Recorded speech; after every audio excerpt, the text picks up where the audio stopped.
Hola, nos saluda de nuevo Aurelio Facio y les doy la bienvenida a la segunda parte de este video sobre actividades vulnerables.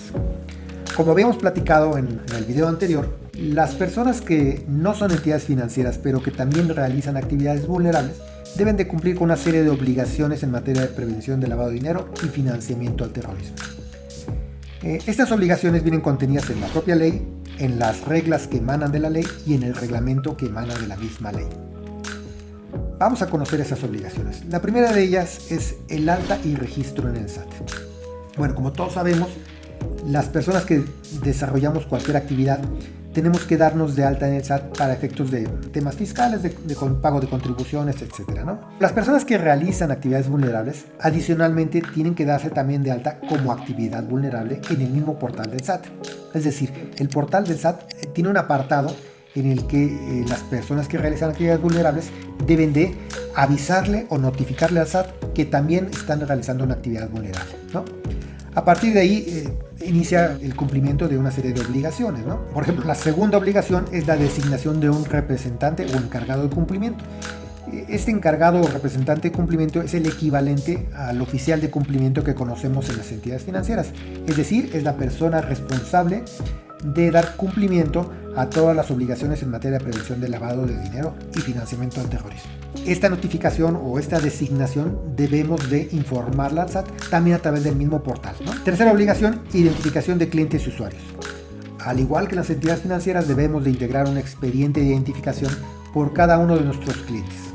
Este expediente está formado por datos y documentos de los clientes. En este tema en particular, la ley establece los diferentes tipos de clientes que puede tener una entidad. Es decir, la ley te dice qué datos y qué documentos le vas a pedir a un cliente persona física, qué datos y qué documentos le vas a pedir a un cliente persona moral, qué datos y documentos le vas a pedir a una sociedad, dependencia o entidad que sea una entidad financiera, qué datos y qué documentos le vas a pedir a un cliente extranjero. En fin, hay varias fracciones, varios tipos de clientes que la ley me precisa qué datos y qué documentos debo recabar en su expediente de identificación. Siguiente obligación, la de clasificar a los clientes por su grado de riesgo.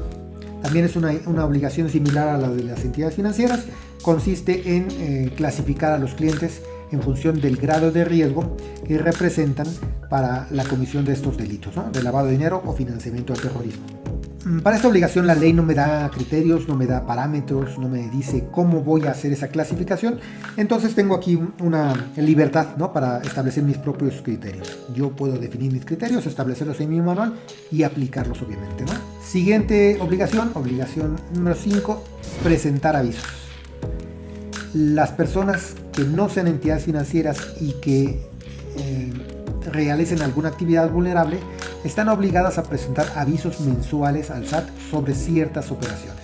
Es decir, la ley me establece umbrales a partir de las cuales estas personas deben de presentar avisos.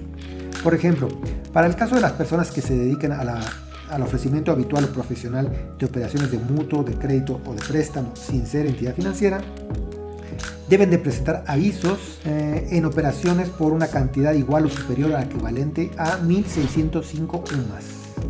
Si una persona que realiza operaciones de crédito sin ser entidad financiera celebra una operación por un monto igual o superior a 1.605 UMAS, entonces deberá presentar aviso al SAT. También se presenta a través del mismo portal, ¿no? Otro ejemplo, en el caso de la compraventa de vehículos, estos deben de presentar avisos a partir de 6.420 UMAS. ¿Sí? Y en fin, para cada actividad me señala el umbral o el parámetro a partir del cual voy a presentar. Siguiente obligación, la conservación de expedientes. La ley establece que las personas que realicen actividades vulnerables deberán conservar los expedientes de identificación de sus clientes por un periodo no menor a 5 años.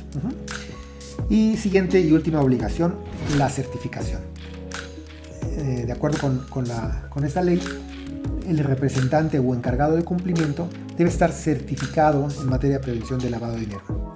Esto es también una obligación muy similar a la que tenemos en las entidades financieras, solo que para este caso la certificación la hace la Unidad de Inteligencia Financiera, la UIF. De hecho, es una obligación relativamente nueva. La primera evaluación se hizo en 2021, en noviembre de 2021. La segunda evaluación fue apenas hace un mes, en 2022. es el segundo proceso de certificación. La verdad es que la ley todavía no establece una fecha límite para que los representantes o encargados de cumplimiento estén certificados, pero bueno, ya existe el proceso de certificación y como les decía es muy similar al de las entidades financieras. Obviamente el temario es un poquito diferente, más enfocado a las actividades vulnerables. En fin, estas son las obligaciones para las personas que realizan actividades vulnerables y que no son entidades financieras en materia de prevención de lavado de dinero. Existen otras obligaciones, pero en materia de transparencia, así como en las entidades financieras tenemos las obligaciones en materia de transparencia que son supervisadas por la CONDUCEF. En las actividades vulnerables también tenemos obligaciones en materia de transparencia, pero en este caso son supervisadas o debieran ser supervisadas por la Profeco, por la Procuraduría Federal del Consumidor. Es decir, también debemos de cuidar el contenido de nuestros contratos de adhesión en caso que aplique. Debemos de, en su caso, registrar despachos de cobranza, como lo hacemos en las entidades financieras. Debemos de cuidar el contenido de nuestra página web. En fin, hay una serie de obligaciones en materia de transparencia que también nos aplican. Es importante tenerlas presentes, es importante investigarlas si es que nos dedicamos a la realización de alguna de estas actividades vulnerables. En fin, de mi parte creo que es todo. Les agradezco nuevamente su tiempo y quedo atento para cualquier consulta, cualquier comentario o sugerencia de nuevos videos. Los invito a que se suscriban a mi canal y a que le den like. Hasta la próxima.